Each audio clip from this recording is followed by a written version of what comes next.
18 часоти 57 минути. Ја следите емисијата Македонски корени од Сиднеј со вашите доматини Бети и Јон Треновски.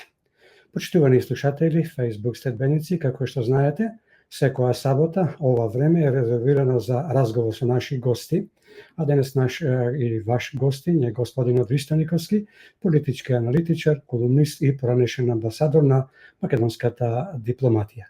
Со господин Никовски ќе разговараме на теми поврзани со претседателските и парламентарните избори, како и за теми кои не засегаат сите нас, без разлика каде и да сме.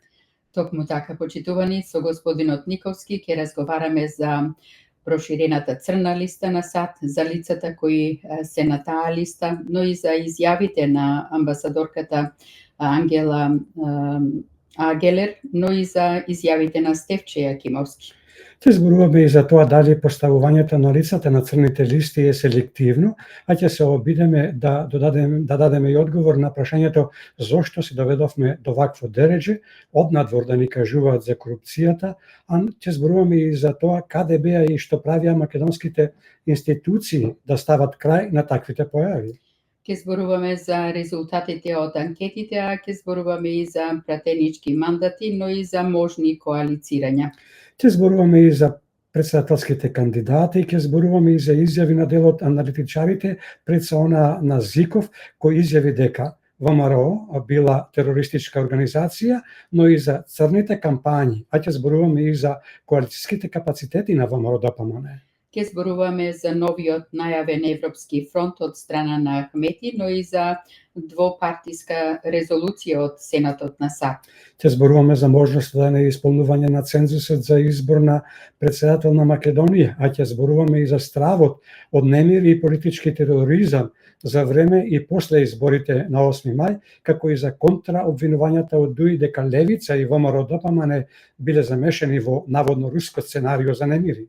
Ќе зборуваме и за однесувањето на техничкиот премиер Талат Џафери, како и за новата коалиција која ја најави Стефче Јакимовски од ГРОМ.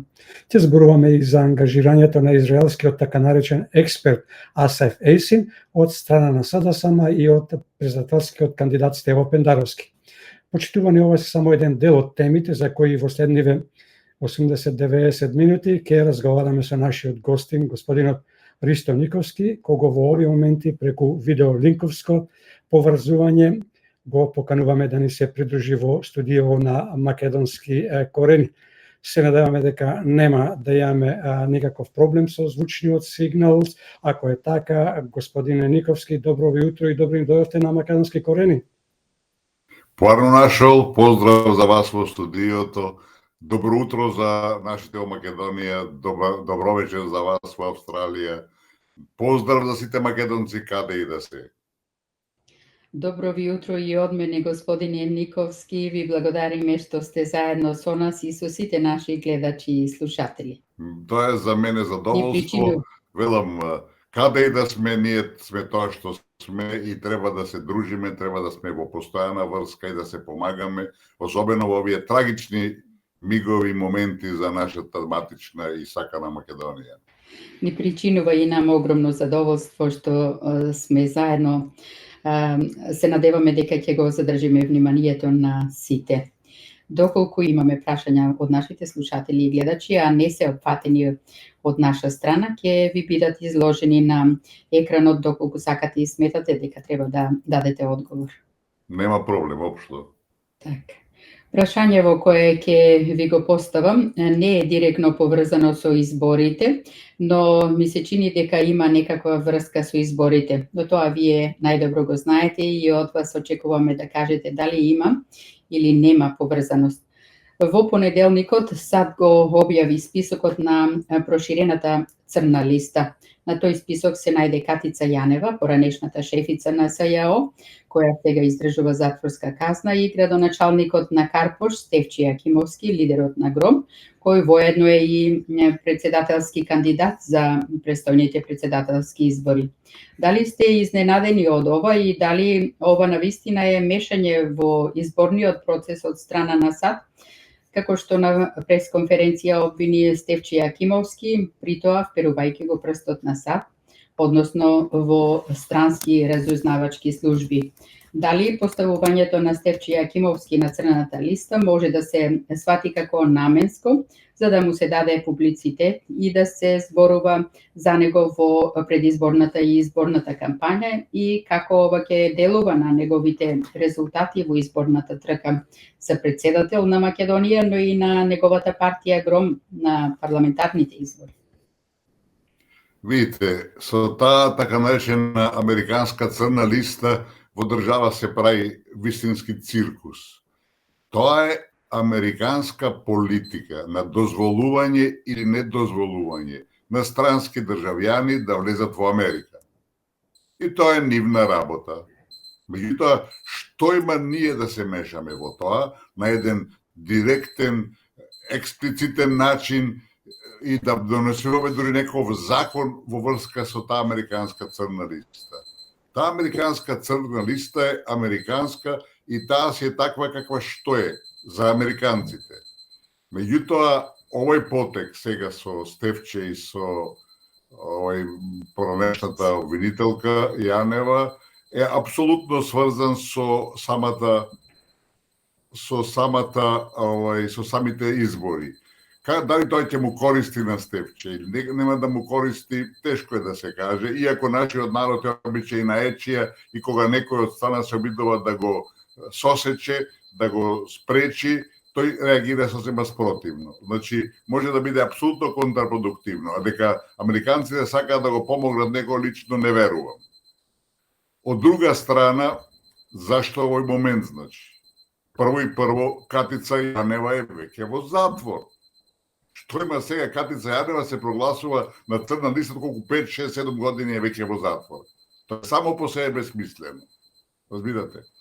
А основата е, ако веќе американците донеле неколку од Македонија црна листа, тоа прво покажува дека тука не шпионираат, не прислушкуваат, прават што сакат, и дека од каде им се такви информации дека Стефче било кој бил криминалец поврзан со не знам со едно, со друго или со трето.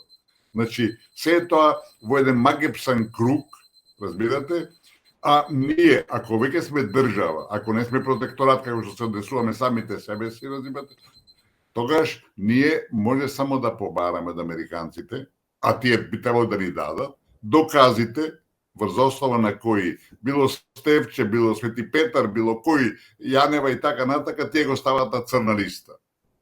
А тоа не се прави. Немам информации, али онака лаички од сана проценувам дека американците не ги даваат веројатно тие податоци, бидејќи се тие безбедности, значи тие ги добиле или од наши шпиони, или ги добиле со прислушкување во земја, и на тој начин ќе ги откријат своите карти. Велам, ова е чиста една предпоставка и хипотеза. Али сето тоа е еден тежок циркус за оваа држава, срам наш, разбирате, и велам, затоа сме и нова да рече на крајот и денот. Американската црна листа е нивна црна листа за луѓе кои не ги пуштаат да влезат во Америка. А кога ќе пуштат и нема да пуштат, тоа е нивна работа, не е наша. А велам, кога веќе се меша, тоа е мешање апсолутно во нашите внатрешни работи.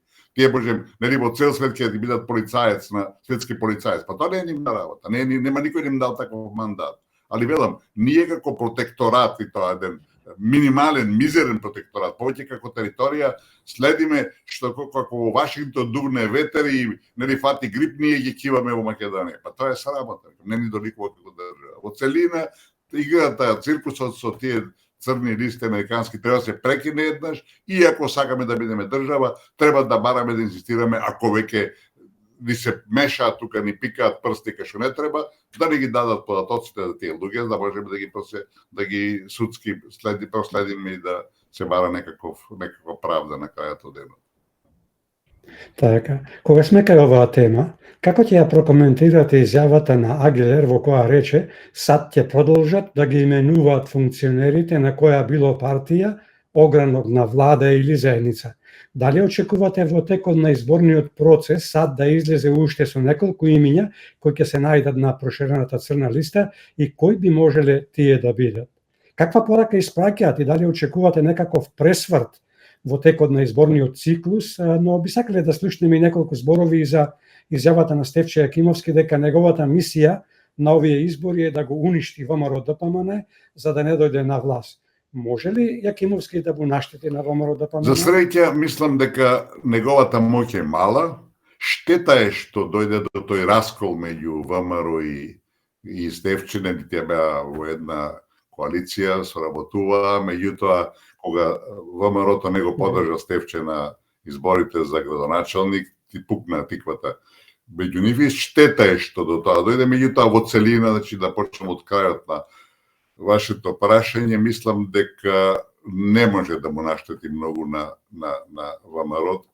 Иако секој противник и најмала партија нанесува зло на сите нас, бидејќи овие избори, ќе зборуваме повеќе понатамошниот разговор, се по многу што клучни. Јас избегавам да ги наречам историски, меѓутоа се клучни, бидејќи македонскиот народ е доведен до зидот, значи сите напори за негово елиминирање, за негово бришење, за негово раздебитување се веќе во напредна фаза и секое неединство кај нас, разбирате, води во пораз, води во намалување на нашите шанси да обстоиме.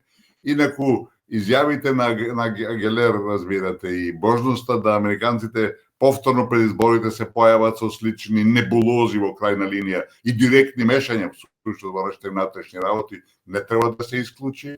Тие јавно покажа дека се крајно заинтересирани за исходот на овие избори. Нениот помошник, што беше тамо државен секретар Обрајан, отворено рече, немојте да гласате за опозицијата, што е безобразлук политички, разбирате. Тоа да окажеше некој, не знам, партиски пријател на власта на СДСМ, ќе беше на некој начин пренагласено, а државен представник на таква функција да каже такво нешто е апсолутно неприфатливо.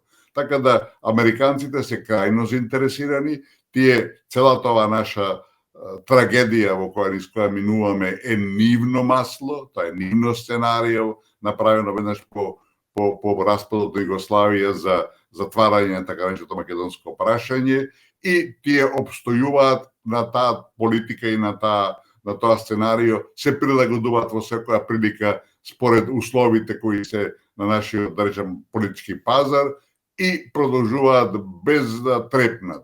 Кој денеска е главен носител на кампањата, на притисокот, на жестокиот притисок, на агресијата да го смениме уставот? Не е Бугарија. Тоа се Соединените американски држави. Кои читате што изјавуваат Ескобара, Гелер, тој спомнатиот каубоец Обрајан, разбирате, и така натака. Сите тие имаат единствена цел да се прекрсти, да се промени уставот, а тоа значи да внесеме бугарски тројански коњ во него и да продолжи рушењето на македонизмот и македонската држава довнатре.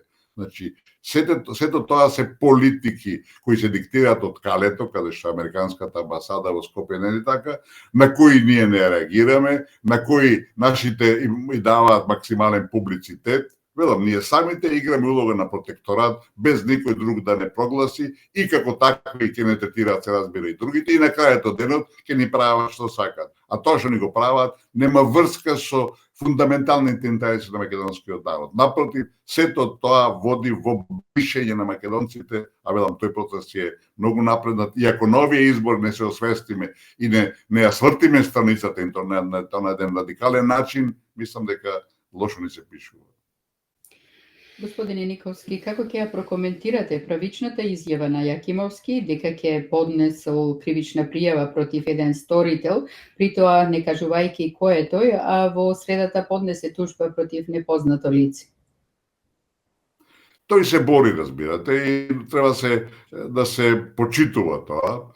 Велам, самиот кажува дека пред некое време го викнале во амбасадата, бил мината година на нивниот национален прием. Значи, ова е нешто ново. И велам, во Америка ништо не се прави случајно. Кои им се главните цели, кои им е основната намера со овие две, например, бидејќи едното е бесмислено, рековме, Јанева е во затвор, разбирате, и сега тие одеднаш дури и нејзиниот покоен сопруг го ставаат на црна листа во Америка.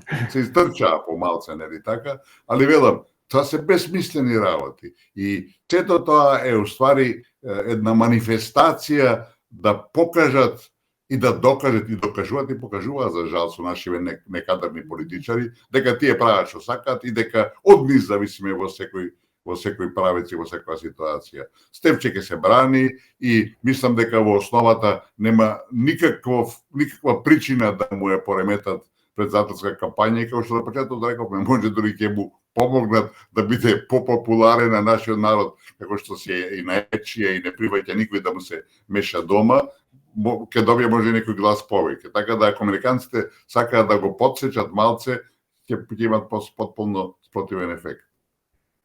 Дали поставувањето на лица на црната листа на САД е селективно и зошто се доведовме до ова дереже тие да ни кажуваат за она што се случува со корупцијата и криминалот во Македонија? Каде беа и што правеа македонските институции? Зошто сериозно не се заложија да стават крај на ваквите појави и дозволија некој друг и тоа однадвор да ни кажува дека имаме корупција? Видите, смешно е.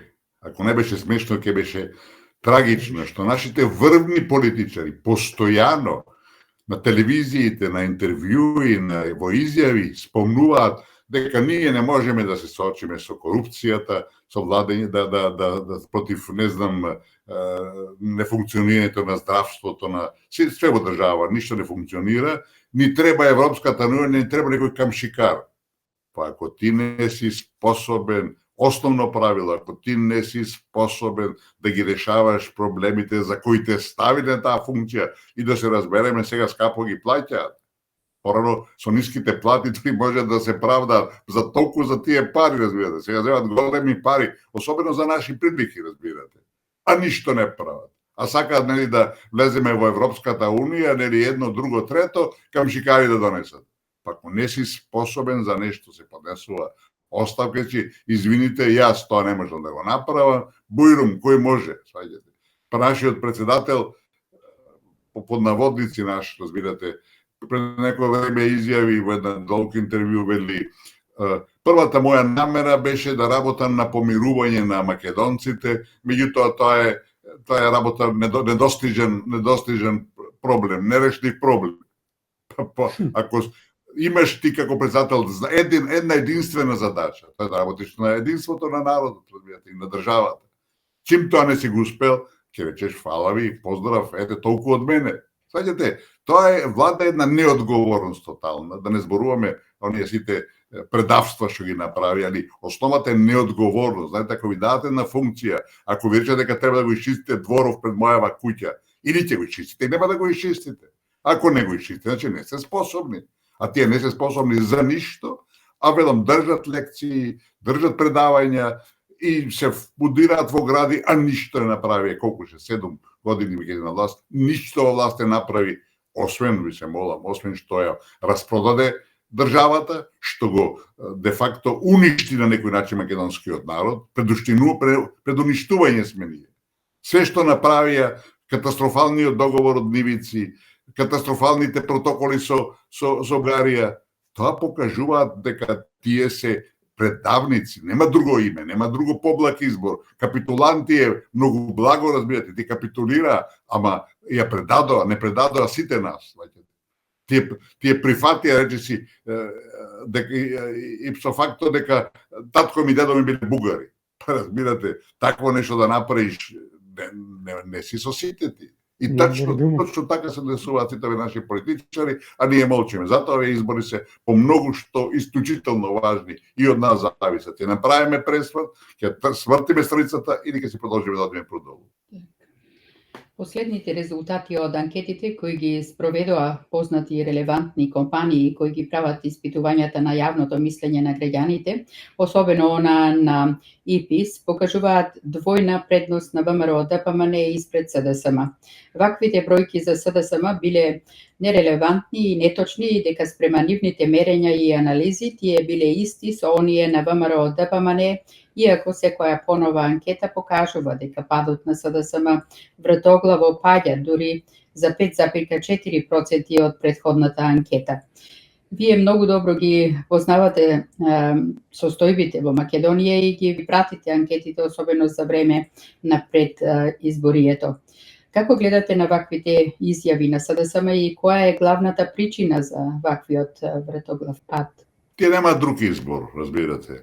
Во ова дадена ситуација, кога е нивна стими, јасно дека позицијата во која се наоѓа нивната партија е катастрофална, дека јас се надевам, разбирате, дека и ќе се распадне таа партија, бидејќи ова што го направи, и ова што ни го прави нам, тоа не е за осуда, него тоа е за елиминирање тотално на таа партија. Меѓутоа тие како лидери, а што да кажат, дека ќе изгубат изборите?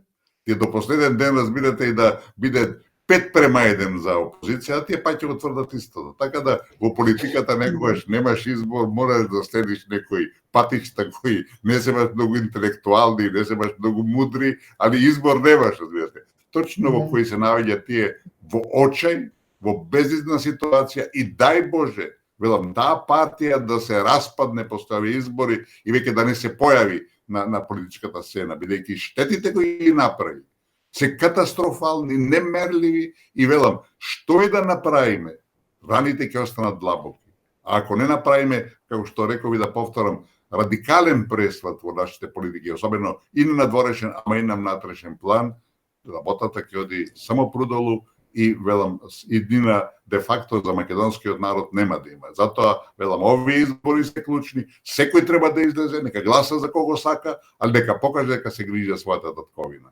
Ако седат дома нашите луѓе се ирџи како што обично сме, велам, тоа не ни служи на чест и нема да не води никаде. Ова се сада сама, и овие изјави потсети на она што низ годините и како дете го слушав, кога играле фудбал две мала, едното мало водело 9-1, играле цел ден и на заедисонце веќе ја прекинали овие што губеле, рекла уште малку да потраеше ќе изначевме. Сега ме подседите вие, ние кога игравме со малски фудбал и нашето мало беше доста јако, ма немавме кондиција. И кога водевме 5-1, разбирате, тие другите ќе се разбудат, ќе им трне, ние ќе се умориме и ќе дојдат на 5-4 прекинувавме малце некоректно, зашто ако продолжевме ќе изгубивме. Така да таа приказна се повторувала често на улиците наши. Господи Николци, кога сме кај анкетите, пред 2 дена излегува кумулативните резултати од анкетата на ИПИС, која ја правеше за потребите на МРТ. Резултатите на оваа анкета покажуваат надмоќ на ВМРО-ДПМН и Коалицијата за обнова на Македонија над СДСМ и нивните коалициони партии, и ако утре се одржат изборите, ВМРО-ДПМН према тие резултати и Коалицијата се разбира за обнова на Македонија ќе освојат 52 до 54 пратенички места, а СДСМ и нивната коалиција 26 до 30. Левица 5 до 6, Знам за наша Македонија 5 до 6, ДУИ 14 до 17, а коалицијата Вреди 9 до 12. Какви се вашите очекувања? Дали овој тренд на зголемување на разликата, изразена во бројки, ќе продолжи во периодов кој следи до изборниот датум на 8 мај, и на што се должи зголемувањето на довербата во корис на ВМРО-ДПМН, а со тоа и на Коалицијата за обнова на Македонија, а она на што се должи вратоглавиот пат веќе одговорите, ако сакате да додадете нешто, и секако која политичка партија или коалиција ја гледате како постизборен партнер на ВМРО-ДПМН и Коалицијата за обнова на Македонија? Тенденциите се јасни.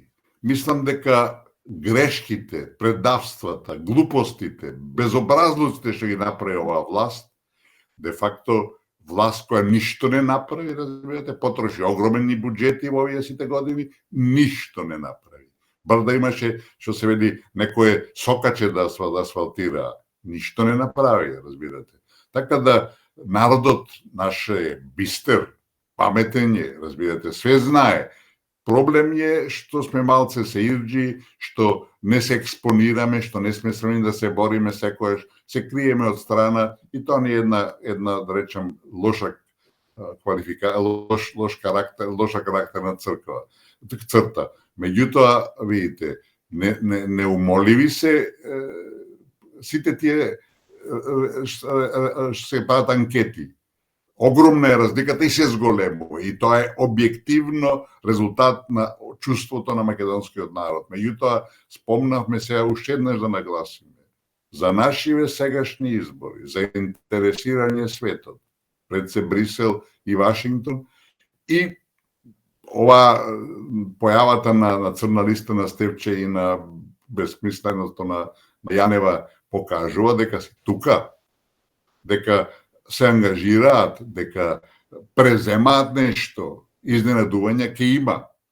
И нивниот главен Ескобар за Балканов не дојде во Македонија при последната посета, али отиде во Виена да се интересира за изборите во Македонија воопште, разбирате. Значи, не мируваат.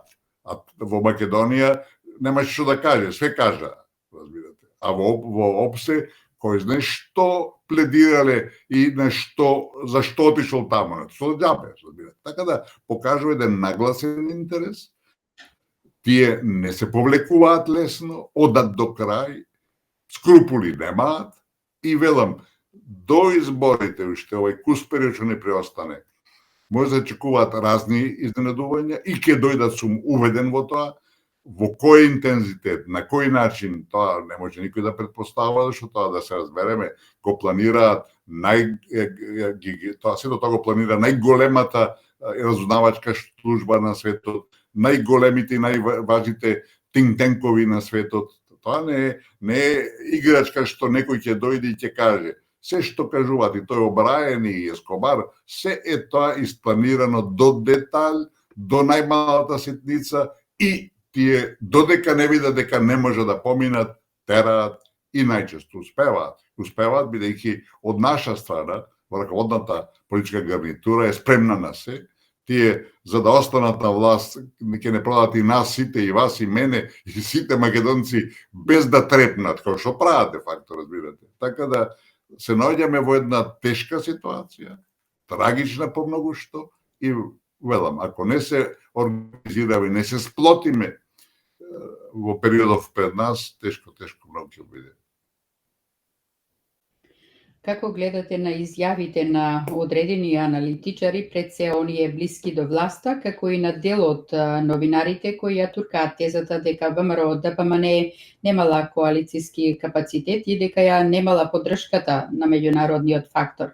Вие како долгогодишен дипломат со огромно искуство и познавање на се она што се случува не само во внатрешната политика на Македонија, туку и во надворешната, дали имате чувство дека ВМРО ДПМН е изолирана од меѓународниот фактор? Тоа е неточно, тоа е чиста една провокација и една лага.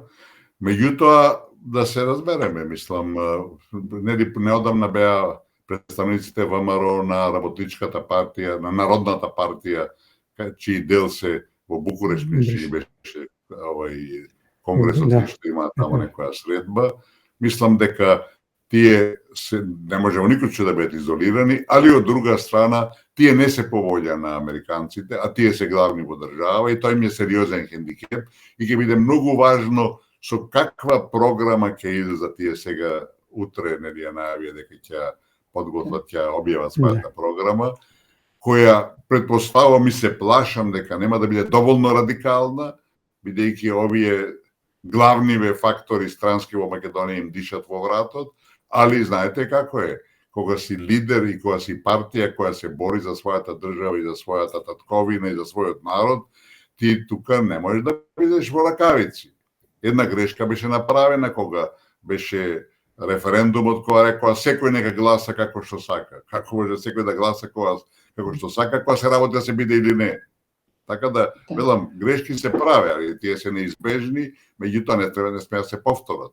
Така да, многу ќе биде важно со каков програма ќе настапи опозицијата во ВМРО-ДПМН и од неа во голем дел зависи и мобилизацијата на народот. Знаете зашто на народот му пука филмот, али во секоја ситуација, во секоја држава потребен е водач.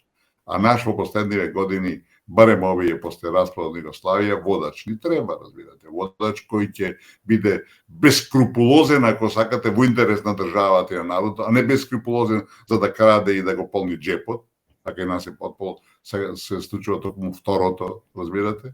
И велам, сега ќе биде и за самата партија опозицијска ВМРО-ДПМНЕ клучно како ќе изигра на изборите, како ќе излезе победник, со каква разлика.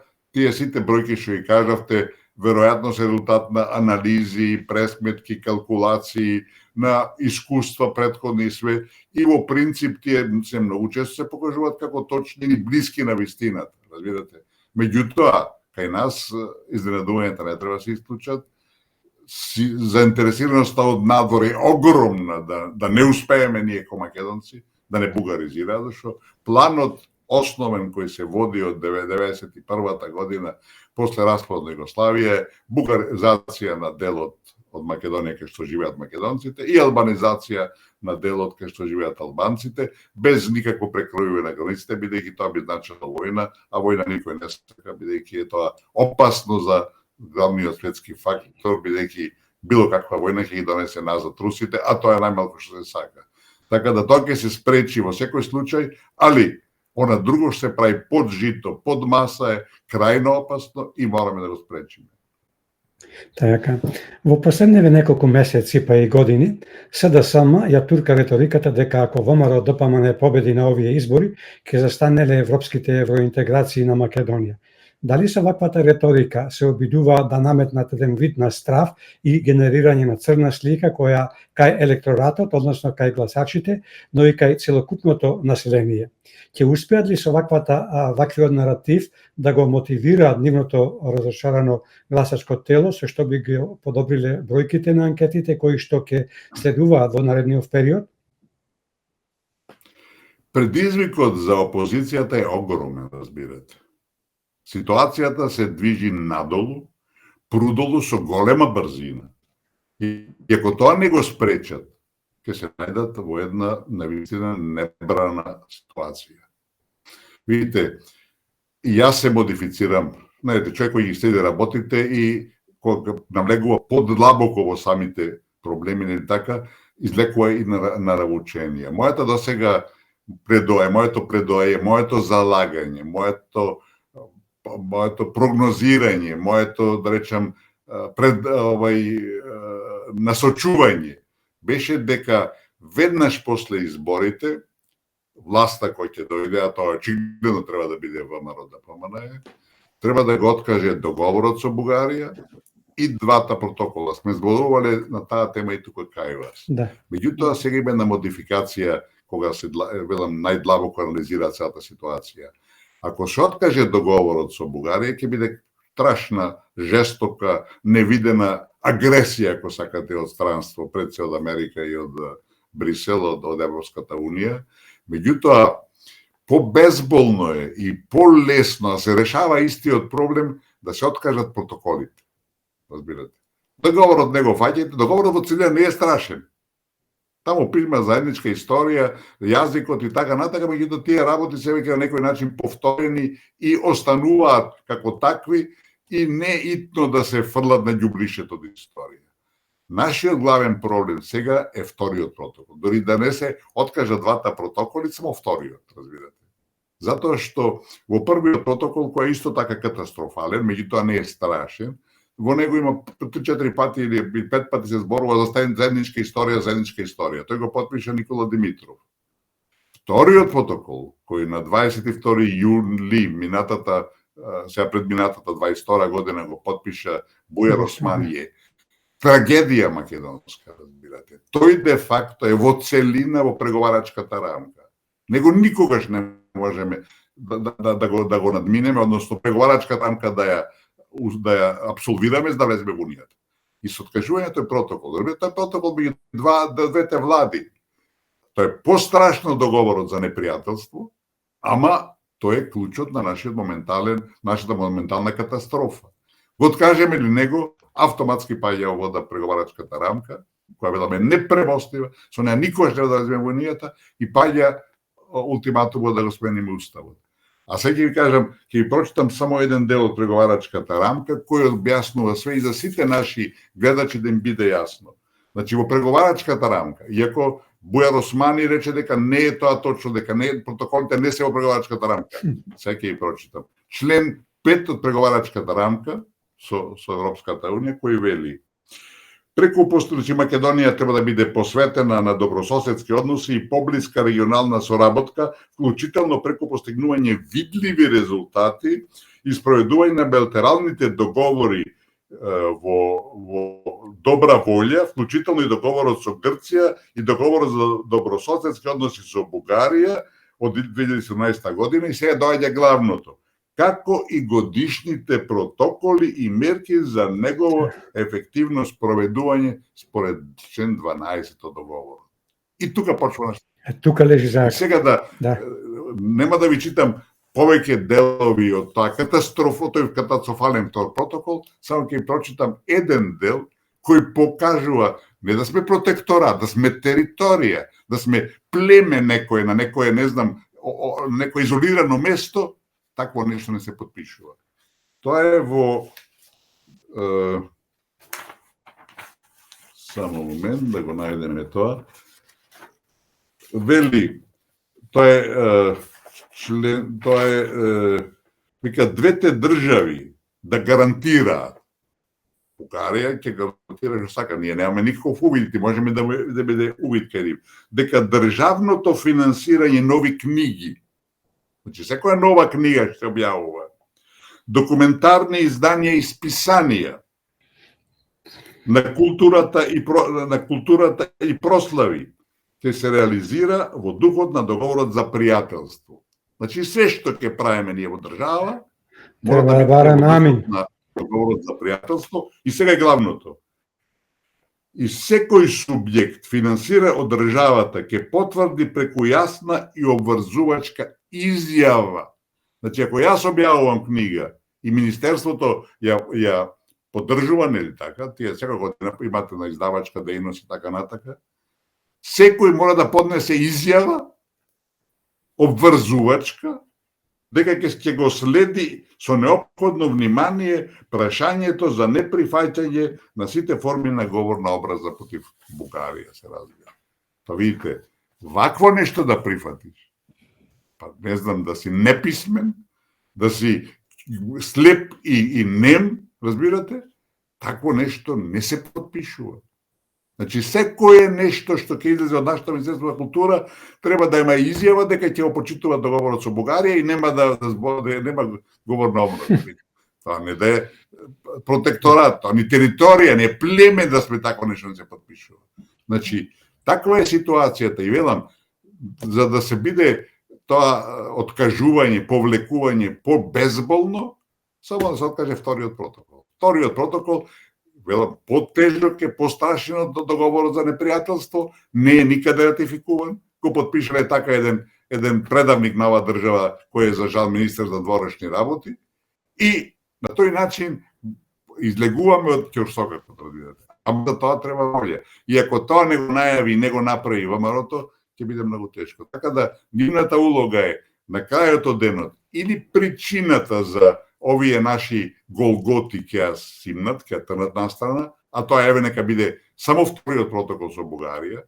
Значи, моето барање го смалувам за 2/3, ги оставаме, нека биде договорот за непријателство и првиот протокол, само вториот да го симнеме, разбирате.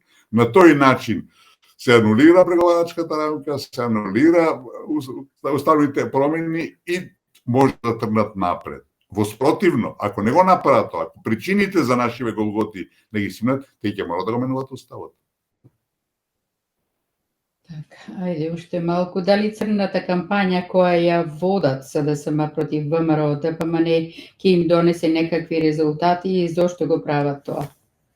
Мислам дека немаат никакви шанси, сите тие нивни небулози дека се овие проруски, дека се антиевропски, дека се не знам непањати што викаме ние и така натака.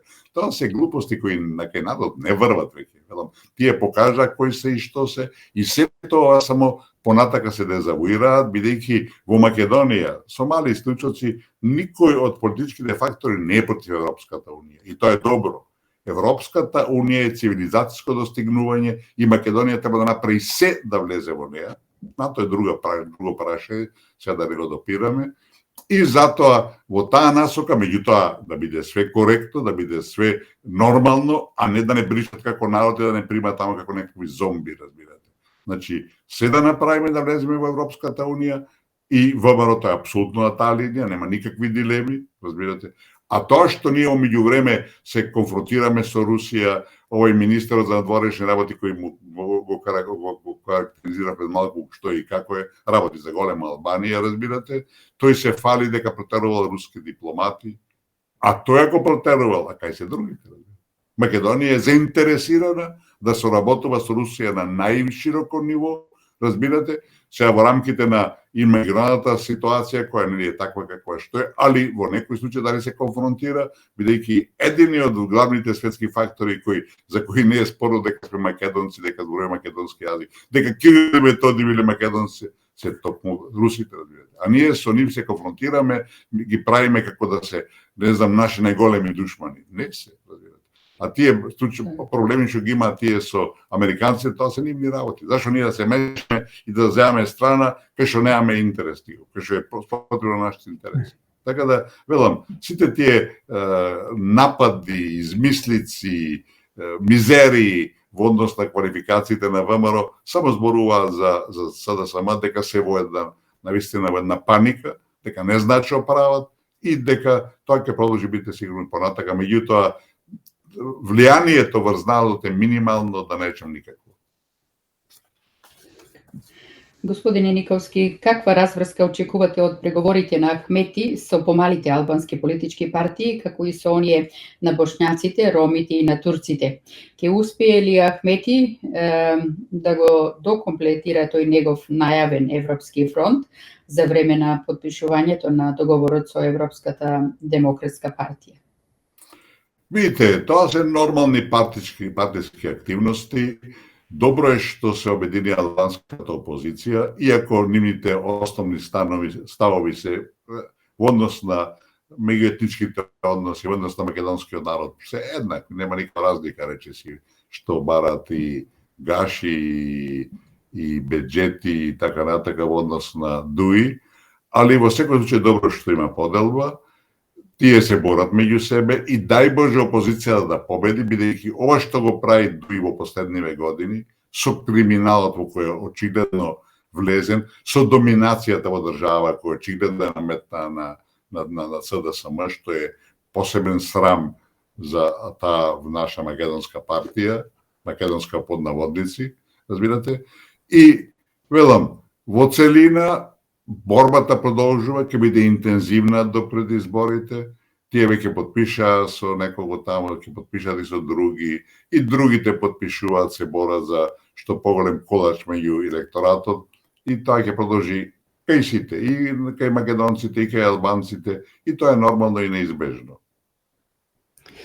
Како гледате на тоа што албанската опозиција, односно коалицијата вреди и дише во вратот на Дуи и се скоро изедначени спрема резултатите на последните анкети, и дали омекнувањето на ставовите од страна на коалицијата вреди ќе го олесни патот на Христијан Мицковски во формирањето на новата влада за стабилно мнозинство? Видите, реков, разликата во однос на националните прашања, националното прашање кое за албанците за жал е се уште клучно, меѓу сите албански партии во држава нема никаква разлика. И тоа треба да биде свесни, и тие работи новата власт мора да ги стави на маса и да расчисти. Довде може, довде не може. Ево сега имахме знамења албански истакнати на во Тетово, разбирате, на официјални објекти.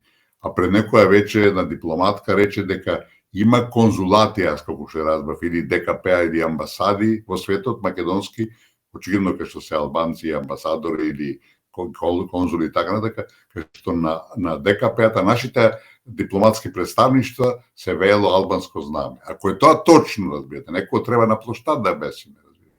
И затоа би било и ова апел на сите наши низ светот, кај што например во Канада, во Америка, кај што има, веројатно претпоставам дека се конзулати тоа прашање, поготово кај што се албанци на чело тие конзулати, да проверат, ако е тоа точно, да јават, да алармираат, да јават во нашите медиуми, да се направи скандал. Ако е тоа точно, не само што ни веат знамења во зајас на 40 метри и ни издржава секаде, ако над нашите ДКП-а веат албански знамења, па тоа е крај на светот, крај на приказната.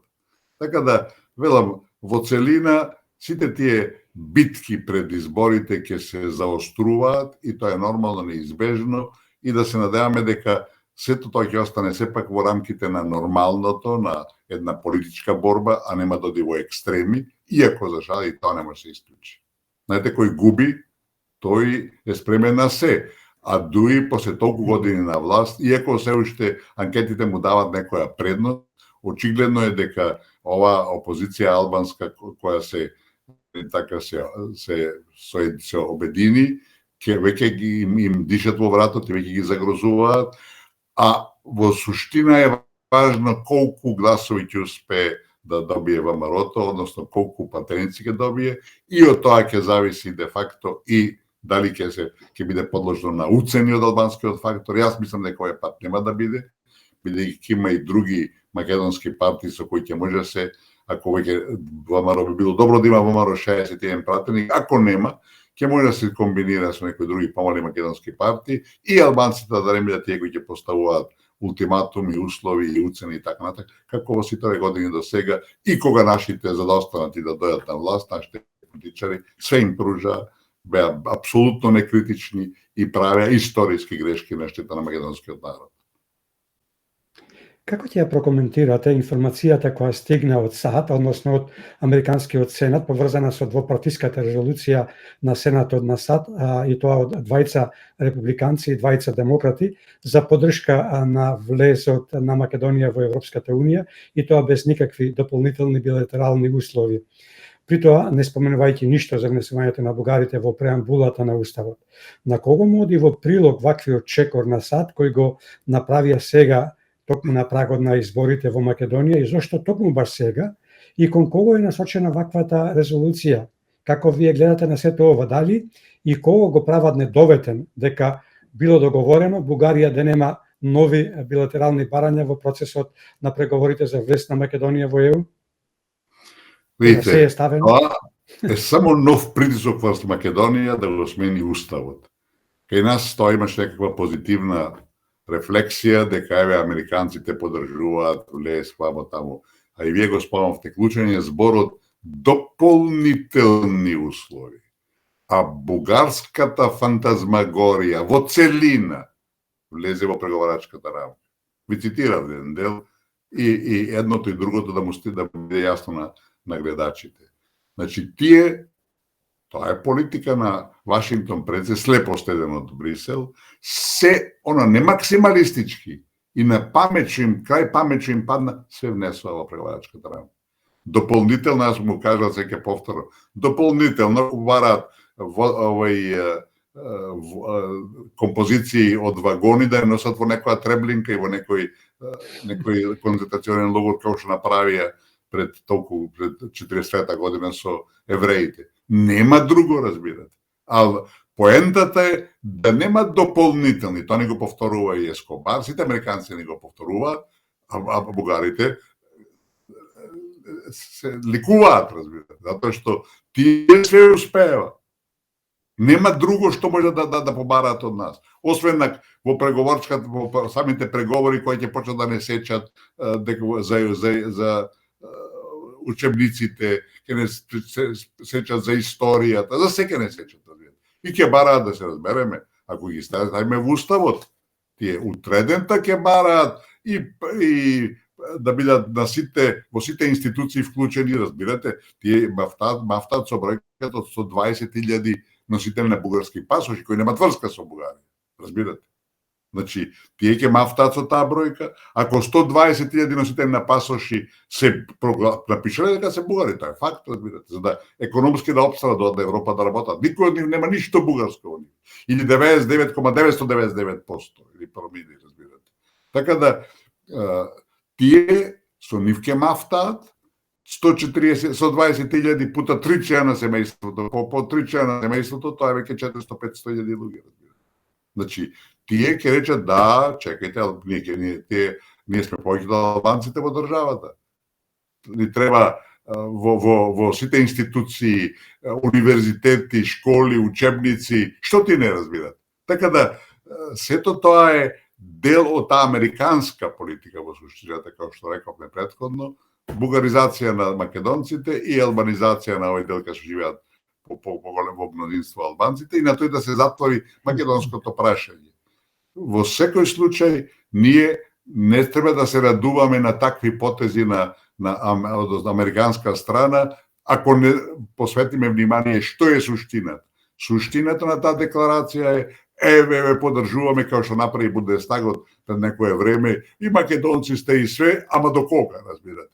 Али да, видите, ние го поддржуваме, али вие сменете го уставот. Го смениме уставот, отидовме јабана. Тоа е суштината и знаете како велат, ако преку 7 да не гледаш ти што се случува, ако во политиката немаш шанса да успееш. Како ќе ги прокоментирате наративите на СДСМ, но и на одредени новинари, дека со ВМРО ДПМН не се знаело колку време ќе трае за членувањето во Европската Унија, бидејќи не кажувале конкретно што ќе преземат за вметнувањето на бугарите во уставот. Има ли некакви гаранции дека СДСМ и ДУИ, ако го направат невозможното и да се вратат, не дај Боже, на власт, дека ќе ја внесат Македонија во Европската Унија без гласовите на пратениците на ВМРО ДПМН и коалицијата за обнова на Македонија? Ништо не може да се исклучи во момент. Реков, меѓународниот фактор е длабоко заинтересиран за развојот на ситуацијата во Македонија. Спремни се на се, тоа го покажа. Многу изненадување ќе има и велам, ние мораме да бидеме свесни дека ако македонците не се освестат оваа прилика и не доведат до сериозни промени на македонската политичка сцена, сите тие анкети кои ги спомнавте, разбирате се, дај Боже точни и дај Боже да се рефлектираат во реалноста при изборите кои ќе следат, али велам, во целина од нас зависи. Дали ќе успееме да се одбраниме или нема да успееме да се одбраниме. Тие што верглаат од СДСМ-то дека ВМРО-то не е способно, не вамо, тамо, разбирате, тоа тие се веќе во очај, тие веќе не знаат што прават, разбирате. И затоа и како такви се опасни, знаете. Кога е некој доведен во очај, тој е спремен на се. Велам, да не одиме сега во детали, да не прогнозираме ништо лошо и неприфатливо, али во целина мора да се каже дека спремни се на се и тука нема да има лимити, бидејќи и ќе имаат сериозна поддршка од главниот меѓународен фактор, тоа се САД. Кога сме кај бугарите, како ќе ја прокоментирате изјавата на Ескобар дека очекувал по изборите земјата, како тој што рече, да добие влада посветена на членство и интеграцијата на земјата во ЕУ без дополнителни билатерални условувања? Што сака да каже Ескобар преку оваа изјава? Дали меѓу редови овде можеме да се прочита дека ќе биде прифатено барањето на Мицкоски, а тоа е дека промена на уставот под диктат на Бугарија нема никогаш да има и ќе мора да се бара друго решение? Видите, се извинувам, сите американски изјави, вклучувајќи га резолуцијата на Сенатот, се дел од иста политика.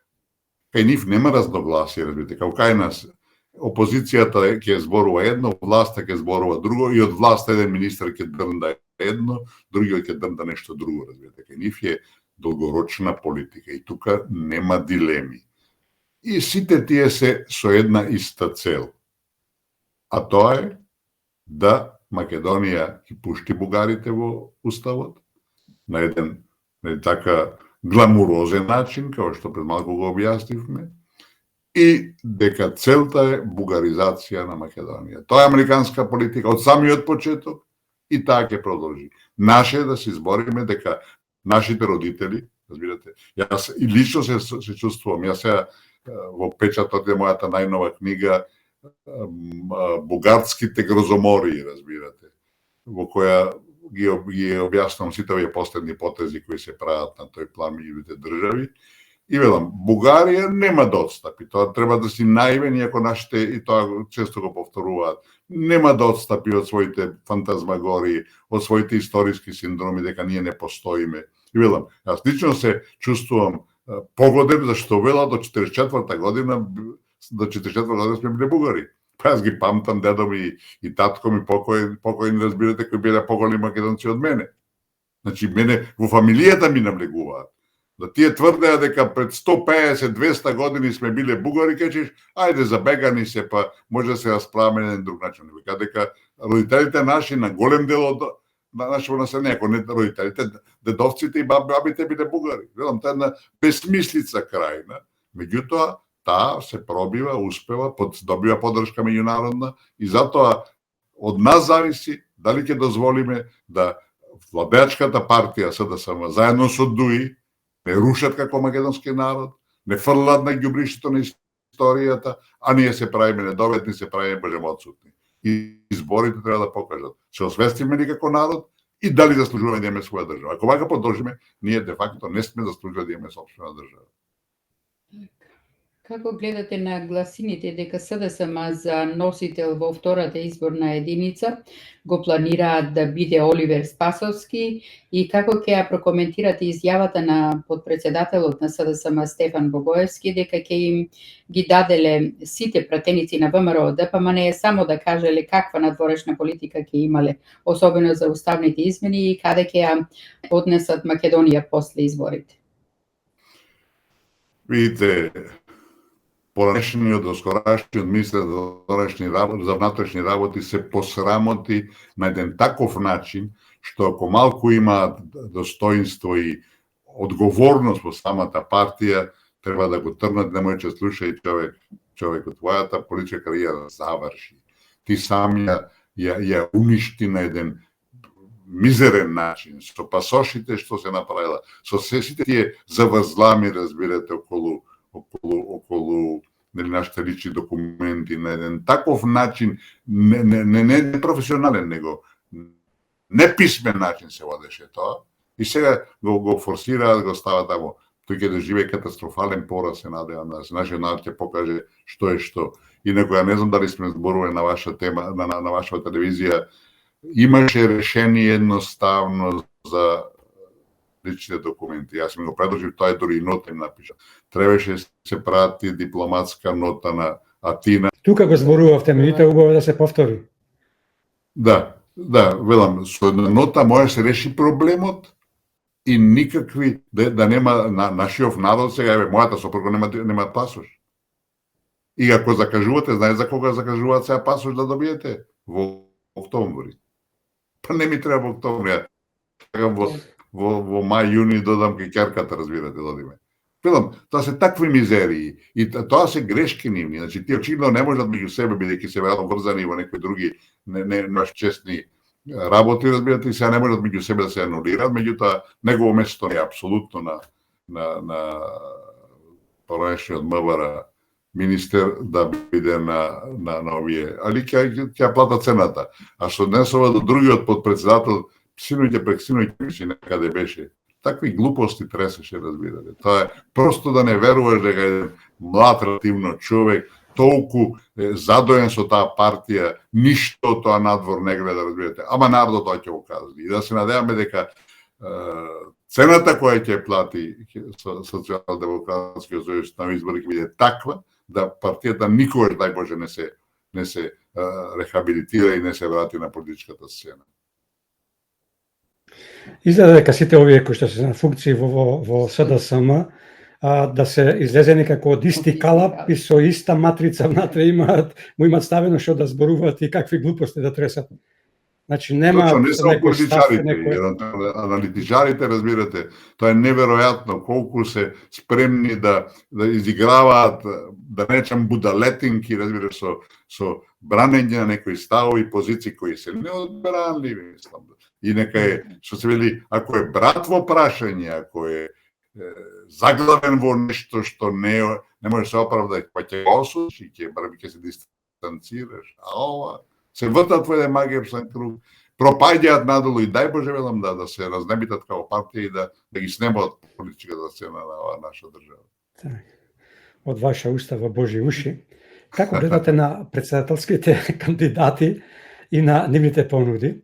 Какви се вашите очекувања кој од нив ќе се најде во вториот круг за избор на таа највисока државна функција и кој спрема вас најдобро би одговорил на функцијата председател на Македонија, особено вакво време невреме во кое ја втурнаа Македонија?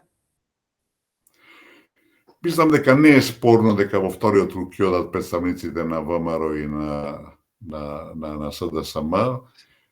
Мислам дека ќе победи представничката на ВМРО, Гордана Силјановска, иако меѓу сите нив, разбирате, да се разбереме, и Стефче би бил добар председател кој би се борил за интересите на Македонија, а да не зборуваме за Комановскиот градоначалник. Така да Максим е човек кој без конкуренција ќе се бориш, се вика, за интересите на Македонија. Али мислам дека таков капацитет има и Гордана Силјановска и мислам дека не треба да има тука дилеми дека таа ќе победи. Али велам, и тука ќе има многу манипулации, ќе има многу мешања, ќе има многу неизвестности, подметнати, наметнати од лево, од десно, од внатре, од надвор. Господине Никовски, каква кампања очекувате? Дали очекувате председателската кампања да биде во сенка на парламентарната кампања? Апсолутно, мислам дека во целина председателската кампања ќе биде и поготово за сите помали партии, представници на помалите политички партии, да се подобрат условите, шансите, можностите за успех на парламентарните избори, защото главната битка се тие, што поголем број пратеници да добијат било која од партиите што ги учествуваат на изборите, додека за председателски кандидат горе долу ситуацијата е јасна. Овие двајца ќе влезат и мислам дека ќе биде големо изненадување доколку Гордана Силјановска не победи. Дали постои загриженост дека уставниот цензус од 40% за избор на председател да не биде исполнет, особено ако се земаат во обзир барањата на ДУИ за избор на председател во собранието? Видите, прво, бидејќи двете македонски партии се заинтересирани, бидејќи имаат своји кандидати 99% во вториот круг, мислам дека ќе биде постигнат цензусот од 40% и без да албанците учествуваат, иако очигледно е дека кандидатот на СДСМ се надева дека албанците во вториот круг, како што беше минатиот пат, ќе превагнат и ќе му помогнат да победи. Мислам дека албанците по логиката на нештата, откако излегоа со барање да председателот се бира во парламентот, сега нема да излезат да поддржат било кого, по можност да не биде постигнат тој цензус од 40% излезност на избирачите. И во тој случај, тие ќе имат силен аргумент, ако тоа се случи, ако не успеат председателските избори, дека, еве, луѓе, видовте дека не може да се избере на директни избори, дајте да не се мангупираме, да не се глупираме, да одиме во собрание. Мислам дека тоа нема да се случи и се надевам дека нема да се случи, бидејќи со оглед дека двете македонски главни партии ќе учествуваат, цензусот 40% ќе биде постигнат. Откако во јавноста излезе информацијата дека ОПСЕ, ОДИХР стравуваат од немири, односно политички тероризам за време на изборите, но и немири после изборите на 8 мај, се јавија од ДУИ дека таквите немири биле планирани од албанската опозиција заедно со лидерите на Левица и ВМРО ДПМН, и тоа како последица на наводно руско сценарио. Како гледате на ваквите предупредувања на ОПСЕ, ОДИХР, како и на контра обвинувањата на ДУИ? Очекувате ли да има едно вакво сценарио и на кого му требаат тензии и немири? Рековме дека ништо не може да се исклучи, меѓутоа обвинувањата на ДУИ кон опозицијата се обична политичка глупост, разбирате, такво нешто нема нити може да има. А ова што се јавува ОПСЕ, имаше, ако се не се лажам, и од американските безбедносни служби некои слични најави дека се можни некои немири во регионот, не спомнаа Македонија по-конкретно, веројатно мисля повеќе на Косово и односите со Србија. Велам, максимално ќе се обидуваат сите да се држи под контрола ситуацијата, што велам, ни на ДУИ, ни на албанската опозиција им одговара конфликт во оваа ситуација. Знаете, да не забораваме дека конците нивни ги влечат од Вашингтон, помалци од Брисел, и тие, иако Курти сега им бега на сите и тера своја политика, овие нашите се уште под стриктна контрола и нема доат ни лево ни десно, се знае до кај може да се движат и да прават проблеми, али кои ќе дојат до тој Рубикон што се вели, се повлекуваат назад и ќе следат она што се случува како мали попчиња, разбирате. Така да во целина мислам дека до такво нешто нема да дојде. Во вторникот, Љупчо Зиков, во улога на аналитичар, кој е познат по тоа што од петни жили ги брани ставовите на СДСМ и власта, која е на добар пат да замине во историјата како лош сон, ја нарече ВМРО, односно изјави дека била терористичка организација, со што знави знак на равенство и ја изедначи со ДУИ од 2001 година. За да не испадне дека ние овде од македонски корени ваквата негова изјава сме ја извадиле од контекст, предлагам да ја слушнеме изјавата на Зиков. Можно е да е ДУИ се уште терористичка организација, тоа како што и ВМРО во своето име има внатрешно македонска револуционерна организација, што алудира на тоа дека на времето исто така знаеме сите од историја дека била терористичка организација. Господин Никовски, како ќе ја прокоментирате ваквата изјава која Љупчо Зиков ја даде на прагот на изборната кампања и како гледате на тоа што водителот на таа дебата воопшто не реагираше на ваквата изјава?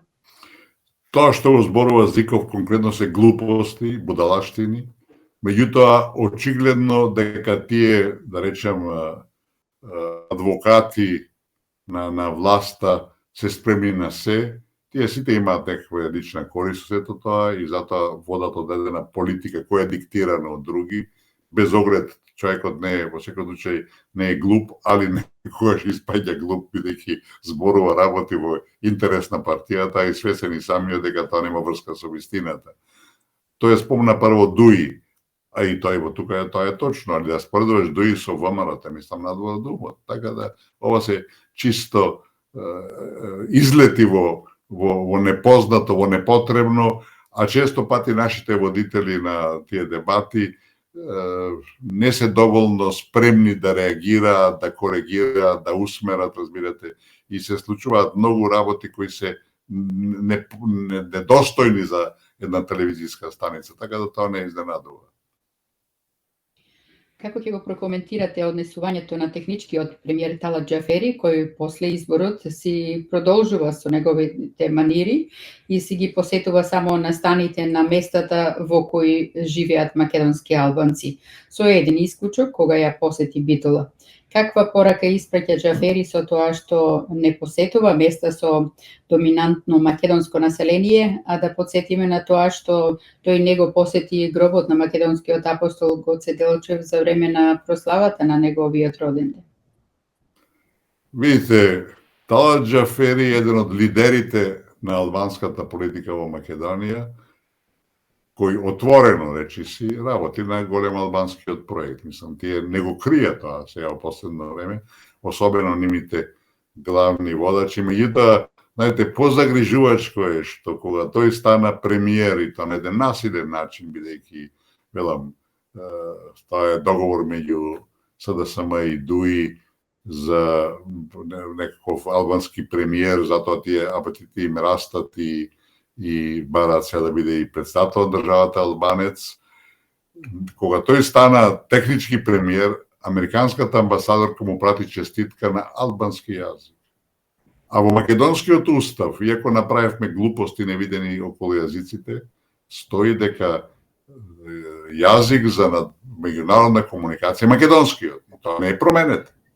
Американската амбасадорка него му честита од Скопје на албански јазик, што е апсолутно неприфатливо и што покажува Ја покажува, знаете, не сакајќи ти ќе ја откриеш и политиката која водиш, која ние што малце подлабински ги следиме работите, ги знаеме и ги разбираме тие работи, ама вакво нешто ќе разбере секој кој не е воопшто во тие политички води. Така да за Талат Џафери ништо не треба да изненади. Знаеме што правеше како спикер во собранието, како се однесуваше. Знаеме на кој начин беше избран, меѓутоа тука мора да понтираме на позитивна работа на нивниот лидер Али Ахмети, покрај сите критики што им ги упатуваме, дека направија мудар потек што тие го има планирано Насер Зибери како тој, да речем, технички премиер, кој беше договорено на почетокот на новата власт, после последните избори, разбирате. Тргна него настрана, го доведоа Талат Џафери, бидејќи да го оставила Насер Зибери за премиер, технички, ќе имавме технички премиер албанец, ќе имавме спикер албанец. Од трите главни функции во државата веќе беа албанци, на македонците ќе им пукнеше филмот, разбирате. Така да тој им беше мудар потек, што овега го тргна од спикер, го направија, значи да нема две, него еден да биде.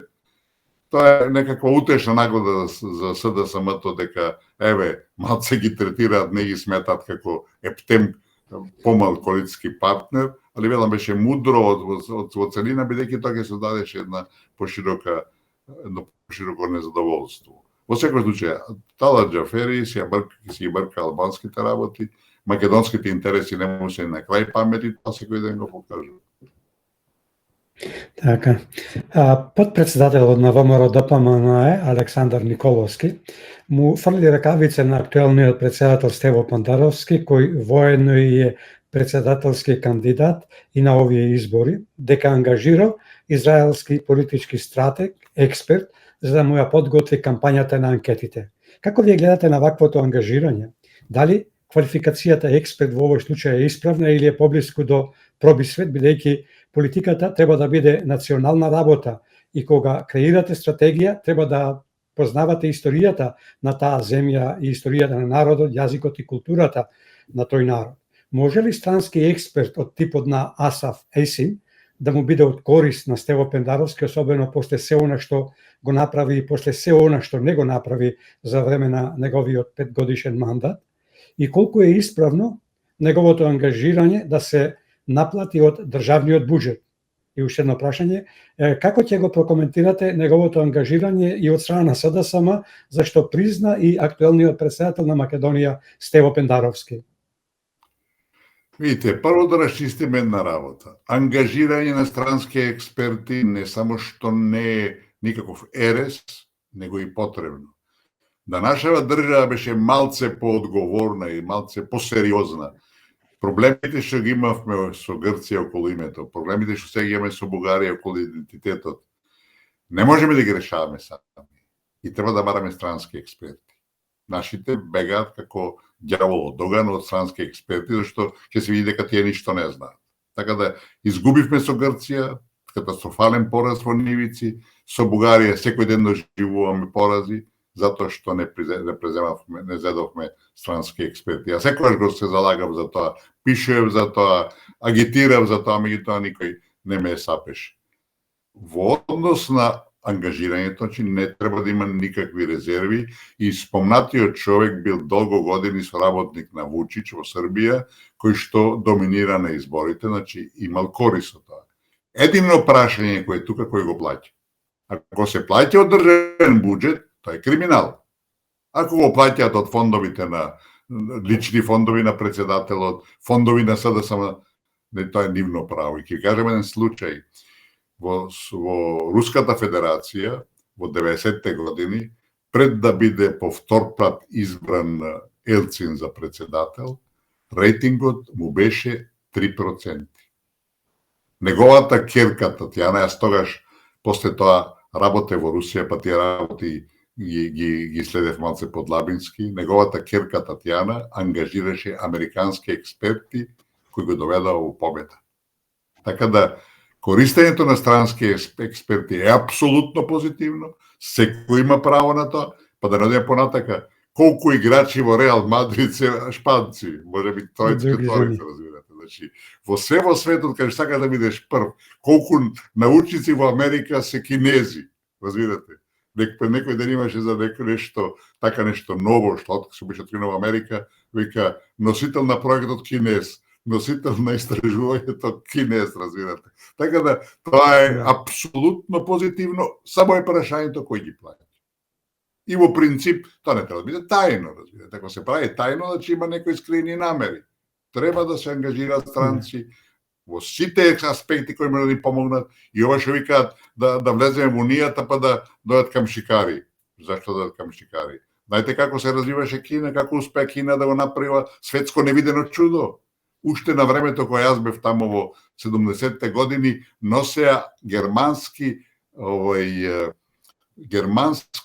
пензионирани менаџери и ги ставаа на чело на своите компании со право на одлучување, не како советници, со право на одлучување, разбирате. И тоа ги добива без пари, бидејќи им ги плаќаа германците, другите французите, британците ми ги праќаа како такви, вие само им плаќаа коли, сместување, преведувачи и така, разбирате, со некоја ситна надокнада. Значи, странците треба да се користат, али на отворен начин и да се знае кој плаќа. Ако плаќа од буџетот, тоа е криминал и треба да се казни. Ако си ги плаќа од своји фондови, секој им чест. Тоа искуство да го прави и ВМРО и тие што можат, зашто такви да земат странци не може. Една мала партија која има 5 души, разбирате, или 15 души. Господине Никовски, сакам да се навратиме повторно на изборите, пред се на парламентарните избори. Говоревме за резултатите според досегашните анкети, говоревме за очекувањата колку пратеници ќе освои, говоревме и за можните постизборни коалиции на ВМРО ДПМН, но и за најавениот Европски фронт на ДУИ. Колку според вас е важно партијата која ќе формира новата влада, а по сите параметри тоа ќе биде ВМРО ДПМН и коалицијата за обнова на Македонија, на овие парламентарни избори да освои 61 пратеник и зошто? Клучно е тоа, разбирате, затоа што сите наши најтешки порази доживеани во овие 30 и колку година независност се резултат на уцените кои ни ги поставува албанските политички фактори. Нашите политичари, бидејќи никогаш нема или многу ретко има доволно пратеници, доволно политичка моќ да донесуваат одлуки, тие често пати беа во рацете, во канџите беа кон албанците, кои нема никакви скрупули, кои бара незамисливи отстапки, почнувајќи од Тиранската платформа, да надеме подалеко, разбирате. 2001 година и Охридскиот рамковен договор, разбирате, така да нашите политички фактори прифаќаа секогаш било какви уцени од другата страна, само да дојдат на власт или да останат на власт. Ова не сме да се повтори и овој пат, бидејќи реков по многу што се клучни овие избори, и затоа е исклучително важно да излезат што повеќе гласачи на изборите и да го дадат својот глас, што повеќе по можност на главната опозицијска партија, бидејќи другите партии немаат моќ да го поведат народот и да ја поведат државата. Значи, клучно е да тие не зависат од никого по можност во формулирањето на своите политики, а и тие треба да бидат машки, што се вика, да не речам подиректно, да носат одлуки кои ќе надминат ова безизгледна ситуација во која сме доведени. Значи, тие немаат избор да бидат меки, да бидат конструктивни по секоја цена, тие мора да сечат, разбирате. Или ќе сечат, или ова држава нема да успее. Овие избори од многумина се оквалификувани како историски, вие рековте не се историски, него се многу важни и клучни. Како според вас може да се дојде до таа посакувана бројка од 61 пратеник, а зошто да не и повеќе, и каква порака имате до гласачкото тело за да се постигне тоа? Смее ли македонскиот народ да ја пропушти оваа шанса и ноншалантно да се однесува седејќи дома како да не е од Македонија и очекувајќи некој друг за него да му ја решава судбината, но и судбината на Македонија? Каква порака ќе испратите до политичките партии од македонскиот политички корпус, особено до оние кои се сметаат како опозиционери на власта? И каква порака ќе испратите до политичките партии кои ја играат улогата како опозиција на власта, а всушност се опозиција на опозицијата, а ако сакате и една порака до нивните поддржувачи, како и до поддржувачите на СДСМ и ДУИ? Времето за сеир помина. Ако продолжиме да седиме дома и да си тераме кејф ние гледајќи како што се случува на политичката сцена, треба да пропадне. Треба народот да свати дека се работи да се биде или не.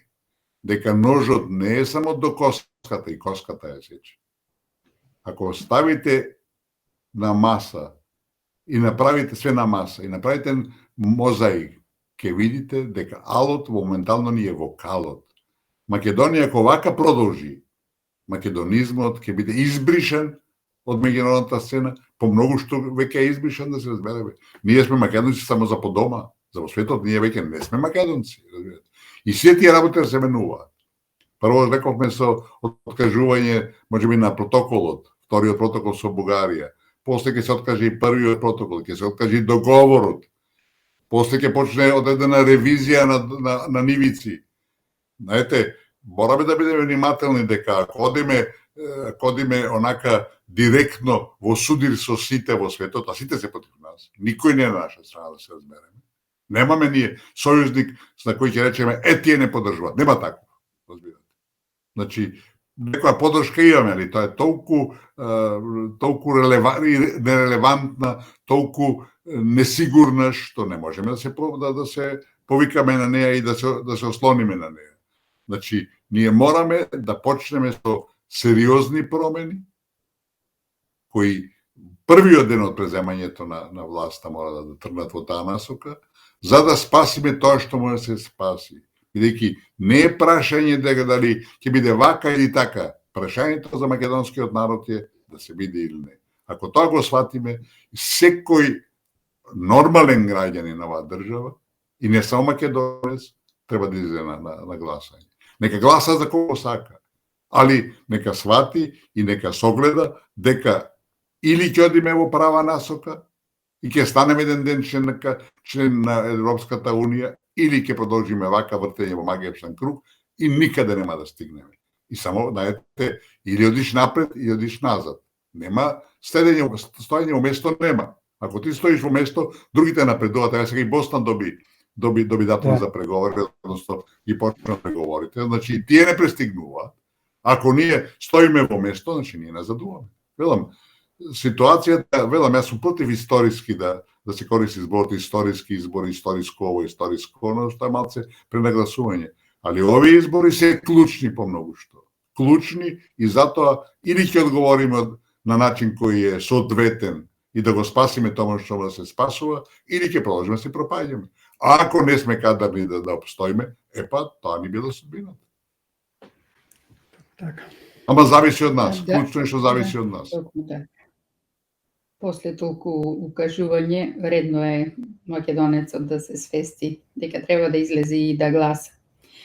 Дали Стефче Јакимовски на гостувањето во само интервју во четвртокот вечерта, особено во првиот дел, ја потврди неговата улога или поточно неговиот неостварлив сон, а тоа е да ја уништи ВМРО ДПМН на овие председателски и парламентарни избори, и како ќе ја прокоментирате неговата најава дека неговата партија Гром нема да оди сама на парламентарните избори, туку во коалиција со Интегра на Љупчо Ристовски и ЦЕР на Самко Ибраимовски? Сите се обидуваат да се окрупнат, сите се обидуваат да соберат околу себе што повеќе партии, и тоа е легитимно право и на Стефче и неговиот Гром. За среќа, таа партија нема капацитет да му наштети посериозно на ВМРО ДПМН, иако е штета што не се заедно, велам, секој еден гласар, секој еден граѓанин е важен во овој циклус на избори, бидејќи, велам, по многу што се работи да се биде или не, и во тој кој ќе го дајме таква квалификација, тоа само по себе се наметнува и дека се работи за историски предизвик, разбирате, иако, велам, јас тој избор не го сакам, таа квалификација не ја сакам. Значи, Стефче не може да му наштети многу на ВМРО-то, нешто ќе му земе од колачот, разбирате, али во секој случај нема да биде тоа нешто клучно и решително, али велам, штета е што тие работи пукна, што меѓу нив нема согласност, што нема соработка, како што беше, и да се надеваме дека и едните и другите ќе се издигнат над тие ситуации, на тие состојби, на тие недоразбирања, и во интерес на македонизмот, во интерес на оваа држава, на овој народ, ќе најдат некој заеднички јазик да понатака, нели така, тие разлики ги избришат и да сплотени одиме во насока на градење на подобра иднина за сите. Господин Никовски, до кога ќе се прават вакви грешки и до кога ќе го делат македонското гласачко тело? До кога ќе го лажат македонскиот народ? Дали е крајно време македонскиот народ на ваквите партии и лидери, кои не се ништо друго освен сонувачи, еднаш за секој пат да им го свртат грбот, и тоа оправдано, бидејќи е невозможно ваквите партии да направат ни најмали промени за подобро, барем не за сега. Зошто и со која цел го прават ова и под изговор дека тоа се тие кои ќе ги направат промените, притоа плукајќи кон оние кои вистински имаат сила, ресурси и знаења да ги направат промените и да вратат Македонија на основските постулати? Видите, проблемот е нивото на нашата политичка култура. Тоа ниво е многу ниско и тоа се рефлектира во делувањето на сите партии. Знаете, кога немаш лична одговорност кон сопствената држава, кога сметаш дека тоа е туѓа работа, никаде не се стигнува. Јас ќе ви кажам, кога работев во Лондон, сум застанувал пред кантите за ѓубре. Имаше канти за ѓубре за бело стакло, шарено стакло, пластика, едно 10, разбирате. Најобични луѓе доаѓа со селектиран отпад и го издвојува и фрла бело стакло, шарено стакло, не знам, пластик и така натаму. Се восхитува, знаете. Тоа е одговорноста на народот. Ѓубрето е богатство. Ние на селекција на ѓубре во Македонија не сме направили ни еден чекор. Се фрлат, кога ќе поминувам после кантите за ѓубре, гледам картони, маса картони, кои одат таму ги пресират, ги фрлат, ги палат или што прават. Тоа е имот фрлаш без да го цениш. Така, ово малце беше дигресија на друг план, али тоа е кај нас со политичката култура. Партиите, и најголемите, и најмалите, поаѓаат и завршуваат со нивните лични и партиски интереси. Никој во оваа држава, или многу малку, прво им е државата. А не сваќа дека нема ли држава, и нивната партија е бесмислена, непотребна, разбирате. И тука е суштината тој магепсан круг во кој се движиме. Основата е недоволната политичка култура. И знаете, и тука има едно оправдување. Како може да биде некој политички зрел и одговорен, кога не може да го врзе крајот со крај на месецот, кога не може на своите деца да им купи патики, да им купи, не знам, фудбал и така натака и така натака. Така да тоа оди заедно и со стандардот. Дека е стандардот низок, кај нас ќе биде стандардот, ние сме последна од сите европски држави. Или меѓу последните неколку. Дека тоа прашање на развојот, тука беше Никола Груевски, кога дојде за премиер во 2006 година, рече, за да заборавиме сите меѓуетнички, социјални, вакви, такви проблеми, дајте се концентрираме на развојот. Кој ќе постигнеме развој, кој ќе има доволно колаче за секого, сите работи ги реши многу полесно. И тогаш со тоа расте и политичката култура. И тогаш партиите прво ќе водат сметка за државата, а после тоа за партијата и на крај за себе. А сега обратно. Така. Ке се навратам повторно на црната листа на САД. Дали политички одлуки од трети земји треба да бидат дел од македонското правосудство и каква поврзаност има забраната за влез во САД на лицата кои се на црната листа со изјавата на амбасадорката Агелер дека луѓето во С Македонија заслужуваат правда и отчетност од нивните институции, особено кога се знае дека Јанева повеќе не е институција, туку ја отслужува затворската казна во трајање од 7 години. Но исто така, толку важно, ако не и поважно е прашањето, дали законот за рестриктивни мерки, а кој закон они од власта на СДСМ и ДУИ жестоко притискаат да се усвои во собранието и покрај негативното мислење на фелата и експертите, е поврзан со црните листи на САД и дали тој закон е вистинскиот инструмент за борба со корупцијата и криминалот? Во голема мерка тоа го објаснивме на почетокот, само да додадем дека ова што се прави со тој закон е чиста будалаштина, дека такво нешто покажува дека не знаеш што сакаш и не знаеш што правиш, бидејќи рековме, ако има индикации, докази кај американците дека има некој криминал Бојрун, дајте ни го. Имаме ние органи и институции кои ќе го тоа спроведат. Се друго се прави со една голема помпа, разбирате се, голема пропаганда на тие црни листи, апсолутно надвор од умот и само доказ дека играме улога на некој протекторат, ништо повеќе. Председателскиот кандидат Бујар Османи им испрати покана до останатите председателски кандидати со исклучок на Ванковска и Јакимовски, за да присуствуваат на ифтарска вечер. Како ќе ја прокоментирате ваквата испратена покана? Тоа е тешка грешка, неприфатлив однос, или ќе поканиш сите што се кандидати за председател, било ти се бендисувале, било не се бендисувале, или никому. Јас да бев во ситуација да бев поканет, а да некој беа непоканети, никогаш не би одел на таков настан, затоа што тоа е де факто еден некоректен, непринципиелен и неприфатлив начин на однесување.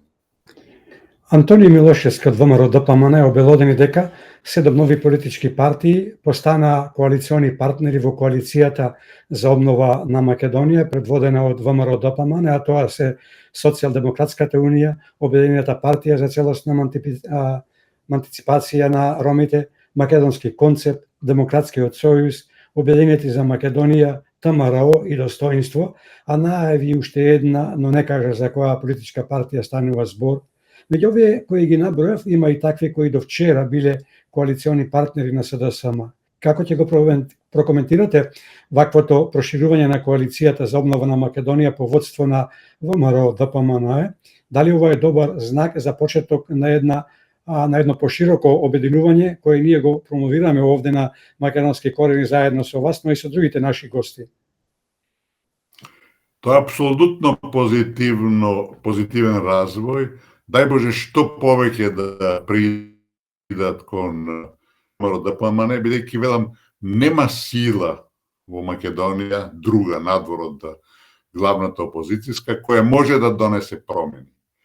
Колку промени ќе донесе, какви промени ќе знаеме веќе утре во нивната кои ќе обелодеат нивната предизборна програма.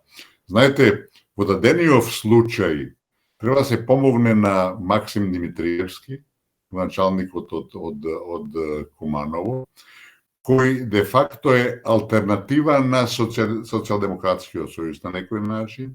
Тоа е лева партија и таа партија треба да се помогне, како што реков на почетокот, по можност да го сотаре до крај тој Социјалдемократски сојуз, да се наметне како втората главна македонска партија, која ќе може да заедно, која е спремна да соработува со ВМРО-то, што е позитивно во основата, мислам дека и ВМРО-то има позитивен однос према нив, така да се создаде една нова политичка структура, која ќе може да работи и да се договара и да има согласност за макар одредените, макар минимални, суштински, фундаментални интереси на македонскиот народ.